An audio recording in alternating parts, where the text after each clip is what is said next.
appris à Hanoï. J'avais une prof qui enseignait aux Beaux-Arts. Je suis restée dans son atelier quelques temps. Elle parlait un peu français, genre 3 mots, pas du tout anglais.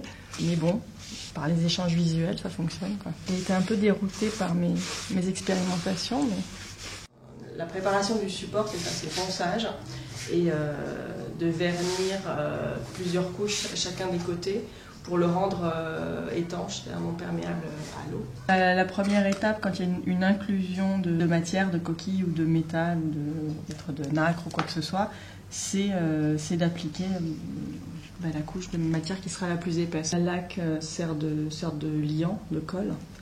J'en mets un peu sur le support et simplement j'applique ma coquille d'œuf.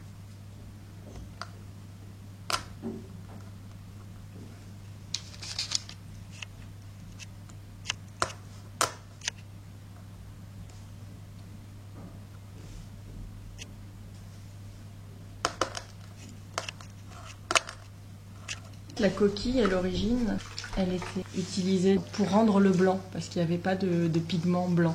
Les laques naturels coloraient le pigment blanc, et donc il devenait brun. Selon le rendu que je veux obtenir, j'espace plus ou moins les brisures les unes des autres, je veux faire des motifs, etc. J'ai créé une des premières couches de laque mêlée au pigment.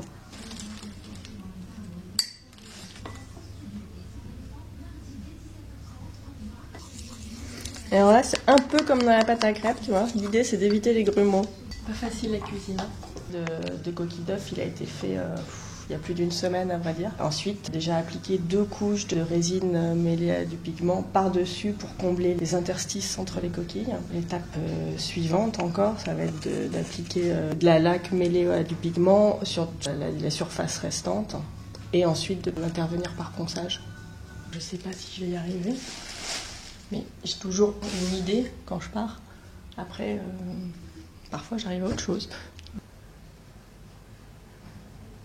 Alors là, en fait, j'ai déjà passé moult couches de laque. Par contre, c'est ma première étape de ponçage. Donc, je ne sais pas encore combien j'en aurai. Je sais pas, par exemple, au vu du résultat que je vais obtenir, je ne sais pas si je vais réintervenir et reponcer par la suite ou quoi. Tout ça, c'est des papiers de verre très fins. Ce sont des papiers de verre qu'on utilise pour la carrosserie. Mais dessous, il y avait déjà une première couche très granuleuse. Donc je récupérais des grains jaunes à travers le noir. Et là, dessous, on a donc tout le réseau de coquilles recouvert de jaune également.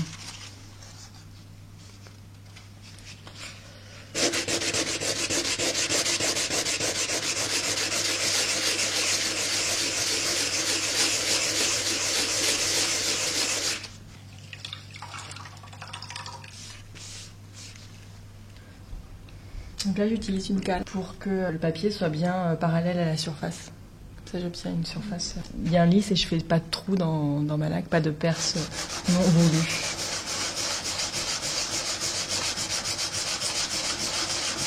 Alors, je nettoie mon papier de verre et ma surface régulièrement pour désengorger le papier.